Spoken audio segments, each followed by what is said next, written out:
Hello friends, PHP MySQL सीखने की series में हम लोग देख रहे हैं लॉगिन एग्जाम्पल की एक छोटी सी एप्लीकेशन। और ये 4 पार्ट की सीरीज में पार्ट 2 है। तो आइए स्टार्ट करते हैं किस तरीके से आपको करना होगा घर पे। सबसे पहले तो आपको अपने कंप्यूटर में आपने डेफिनेटली वैम्प को इंस्टॉल किया हुआ होगा, तो वैम्प फोल्डर में जाना है। ये मेरे कंप्यूटर में वैम्प फोल्डर है और वैम्प फोल्डर के अंदर की ये फाइल्स आपको दिखाई दे रही हैं। ये देख सकते हैं मेरे कंप्यूटर में एफ ड्राइव के अंदर वैम्प फोल्डर है और उसके अंदर की फाइल्स हैं। तो सबसे पहले तो आपको क्या करना है, अपने वैम्प सर्वर को ऑन करना है। वैम्प सर्वर को ऑन करने के लिए ये वैम्प मैनेजर .exe पे आपको क्लिक करना है। तो ये मैंने इसको क्लिक कर दिया है, अब ये ऑन हो रहा है। अब जो एग्जाम्पल हमें बनाना है उसके लिए www फोल्डर के अंदर जाइए और इसके अंदर मैं एक फोल्डर अब नया बना रहा हूँ जिसका नाम रख लेता हूँ लॉगिन एग्जाम्पल। ये फोल्डर का नाम हो गया। और अब इसके अंदर मैं वो सारी फाइल्स बनाने वाला हूँ जैसा अभी हमने डिस्कस किया था। तो सबसे पहले मैं एक नई फाइल बनाता हूँ login.php। ठीक है, login.php फाइल की अब मुझे कोडिंग करनी है। मैं इसी फाइल को कॉपी कर लेता हूँ,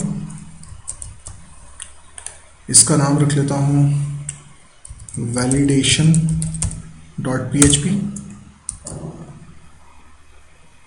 फिर एक और फाइल बनाता हूँ, इसका नाम रख लेता हूँ home.php। एक और फाइल बनाता हूँ और इसका नाम रखता हूँ logout.php।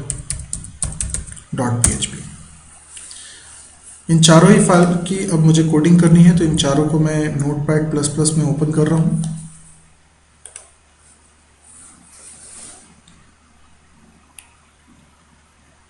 ओके, ये मैंने फाइल्स ओपन कर ली हैं। आप देख सकते हैं यहाँ पर Notepad++ में मैंने ये फाइल्स ओपन कर ली है। सबसे पहले मैं login.php की कोडिंग करने जा रहा हूँ। तो यहाँ पर मैंने लिखा doc type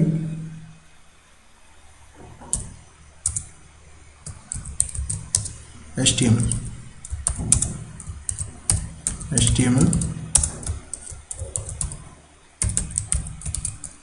ठीक है, यहाँ पर हाइट टैग, यहाँ बॉडी टैग।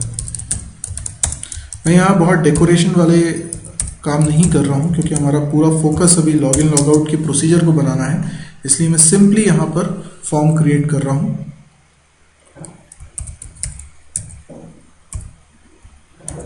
ठीक है,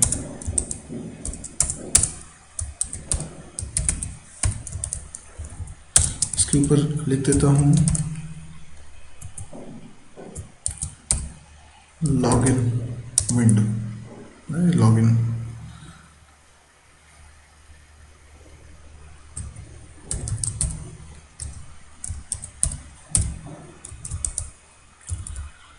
फॉर्म में एक्शन एट्रीब्यूट बहुत इंपॉर्टेंट होता है क्योंकि हम जानते हैं जब भी फॉर्म सबमिट करेंगे ये कहाँ जाएगा, उसका URL आपको देना होगा।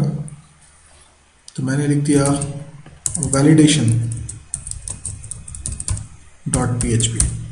अभी लोकली सर्वर पे रख रहा हूँ इसलिए पूरा URL नहीं लिख रहा हूँ, एक ही फोल्डर के अंदर ये सारी फाइल्स हैं इसलिए सिर्फ फाइल का नाम लिखना सफिशेंट है। और जब आप इसे होस्ट करवाते हैं कहीं पर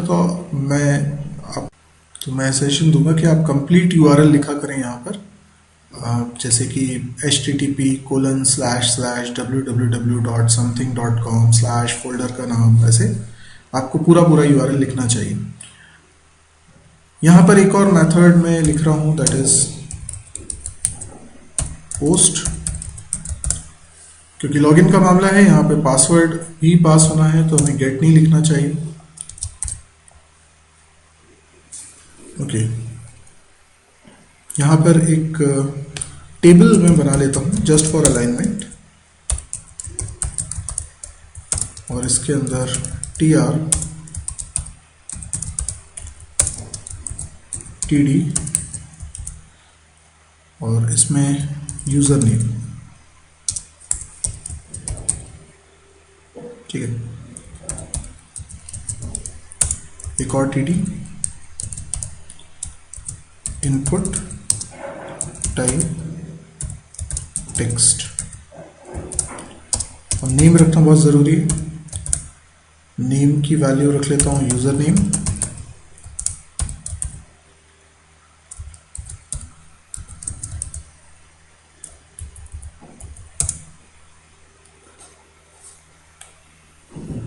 ये इसी प्रकार से एक और रो यहाँ पर बना दूंगा जो कि पासवर्ड के लिए होगी।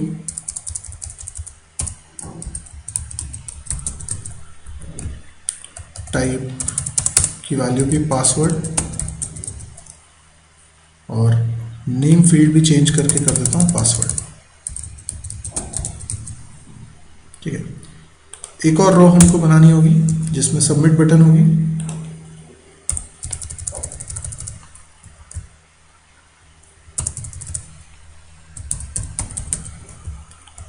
इसका नाम रखने की ज़रूरत नहीं है, इसमें सिर्फ वैल्यू एट्रीब्यूट में यूज़ कर लेता हूँ और इसका नाम रख लेता हूँ लॉगिन। ये कैप्शन हो जाएगा जो बटन पे दिखाई देगा। ठीक है, तो ये हमारा कोड इतना तैयार हो गया है।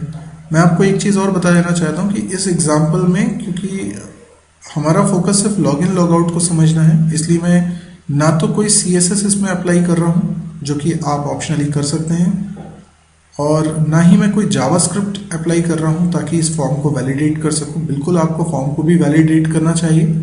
तो ये अपने आप में एक कंप्लीट एप्लीकेशन नहीं है, सिर्फ एक पर्टिकुलर प्रोसीजर को ध्यान में रखते हुए इसको मैं समझा रहा हूँ। तो ये मत सोचिएगा कि यहाँ फॉर्म वैलिडेशन इंपॉर्टेंट नहीं है, बहुत इंपॉर्टेंट है और उसको करना चाहिए।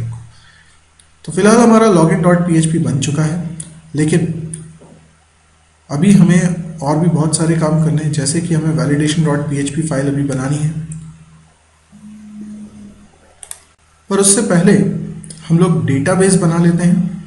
तो डेटाबेस बनाने के लिए आपको ओपन करना पड़ेगा MySQL कंसोल को ओपन करता हूँ। ये MySQL कंसोल ओपन हो गया है, इंटर किया। अब यहाँ पर सबसे पहले तो मुझे देखना है कौन कौन से डेटाबेसेस ऑलरेडी बने हुए हैं। तो शो डेटाबेसेस, इस कमांड से मैं देख पा रहा हूँ ये सारे डेटाबेसेस बने हुए हैं। इसमें एक नया डेटाबेस मुझे क्रिएट करना है, तो मैं लिखता हूँ क्रिएट डेटाबेस, नाम रख रहा हूँ लॉगिन DB। ठीक है, वैसे कैपिटल स्मॉल से कोई फर्क नहीं पड़ेगा। यहाँ पे एक नया डेटाबेस क्रिएट हो गया है। शो डेटाबेसेस करके हम इसको लिस्ट में देख भी सकते हैं। ये लॉगिन DB आपको दिखाई दे रहा है। अब इसके बाद मुझे इस डेटाबेस के अंदर एक टेबल बनाना है, तो पहले इस डेटाबेस को सेलेक्ट करना होगा, लॉगिन DB। तो यूज कमांड की मदद से हमने डेटाबेस सेलेक्ट कर लिया है। अब इसके अंदर हम टेबल क्रिएट कर सकते हैं, क्रिएट टेबल। टेबल का नाम हम रखना चाहते हैं यूजर, और जैसा कि हमने डिसाइड किया था इसके अंदर एक फील्ड होगी यूजर नेम, जो कि varchar टाइप की होगी, और इसमें 20 कैरेक्टर्स एट पोस्ट हम अलाउ करना चाहते हैं, और इसको प्राइमरी की बना रहे हैं, प्राइमरी की। इसके साथ ही एक और फील्ड होगी पासवर्ड, ये भी varchar 20 रखता हूं और इसको नॉट नल करता हूं। तो दोनों पे हमने कंस्ट्रेंट्स अप्लाई कर दिए हैं। यहाँ पर ब्रैकेट क्लोज, सेमीकोलन, और ये हमारी टेबल क्रिएट हो चुकी है। तो इस प्रकार से हमने डेटाबेस में टेबल क्रिएट कर ली, लेकिन इसके अंदर अभी कोई भी रो एग्जिस्ट नहीं करती है, अभी ये एम्प्टी है। तो हमें इसमें रो इंसर्ट करनी होगी। जैसे मैं इंसर्ट कर रहा हूँ, इंसर्ट इनटू, टेबल का नाम है यूज़र, और इसके अंदर कौन से कॉलम्स, यूज़र नेम और पासवर्ड। मैं फिर आपको बता देता हूँ, अभी मैं इस तरीके से डेटा को इंसर्ट कर रहा हूँ मैनुअली, लेकिन कंप्लीट एग्जांपल आप वेबसाइट का बनाएंगे तो एक प्रॉपर रजिस्ट्रेशन फॉर्म आप बनाएंगे, यूज़र उसमें डेटा फिल करेगा, और PHP में हम कोडिंग करेंगे और डेटाबेस कनेक्शन करके इंसर्ट क्वेरी को एग्जीक्यूट कराएंगे, और जो यूज़र ने डेटा एंटर किया होगा वो इंसर्ट क्वेरी के माध्यम से इस टेबल तक पहुँचाएंगे। इसके एग्जाम्पल्स हम ऑलरेडी कर चुके हैं इसी चैनल पे, इसी वेबसाइट mysearch.com पे आपको बुक रिकॉर्ड मैनेजमेंट का एग्जाम्पल मिलेगा, उसमें बताया गया है कि किस तरीके से रिकॉर्ड को हम टेबल में इंसर्ट करते हैं। तो वही तरीका आप अपना लेंगे रजिस्ट्रेशन के फॉर्म के लिए। यहाँ पर वैल्यूज़ और यूज़र नेम जैसे मैंने लिखा सौरभ, और पासवर्ड में भी मैं लिख रहा हूँ सौरभ, ठीक है। तो ये मैंने यूज़र नेम भी लिख दिया और पासवर्ड भी लिख दिया। अब क्योंकि ये दोनों स्ट्रिंग थे इसलिए सिंगल कोट्स में लिखना ज़रूरी था। अभी एक रिकॉर्ड इसमें इंसर्ट हो चुका है। आप चाहें तो सेलेक्ट कमांड की मदद से देख भी सकते हैं, सेलेक्ट स्टार फ्रॉम यूज़र। तो इसमें आपको दिखाई दे रहा है यूज़र नेम और पासवर्ड। अब यूज़र नेम क्योंकि प्राइमरी की है तो इसमें कोई दूसरा रिकॉर्ड अगर इंसर्ट करूँगा तो उसमें नेम मुझे कुछ और रखना होगा। पासवर्ड भले ही सेम हो सकता है लेकिन पासवर्ड नल नहीं हो सकता। ओके, तो हमने एक काम और कर लिया है। अब अगला काम हमें बनाना है validation.php फाइल। validation.php फाइल वो फाइल है जो लॉगिन बटन पे क्लिक करते ही हमें हमारे पूरे डेटा को इस फाइल तक पहुंचा देगी। यदि ये वीडियो आपको पसंद आया तो आप इसे लाइक कर सकते हैं। यदि आपको इस तरह के और वीडियोस देखने में इंटरेस्ट है तो आप इस चैनल को जरूर सब्सक्राइब करिए ताकि जब भी कोई नया वीडियो मैं पब्लिश करूं उसका नोटिफिकेशन आपके पास आ जाए। इसके अलावा आप मेरी वेबसाइट विजिट करना ना भूलिएगा क्योंकि इस वेबसाइट पे आपको बहुत सारा कंटेंट मिलेगा। हो सकता है आप यूट्यूब पे एक पर्टिकुलर चैनल ही मेरा देख रहे हो तो आपको कई सारे वीडियोस देखने को ही नहीं मिलेंगे। दूसरा, यूट्यूब पे आपको बहुत प्रॉपर तरीके से नहीं समझ में आता है कि सीक्वेंस में वीडियो देखना है, टोटल कितने वीडियोज़ हैं वगैरह।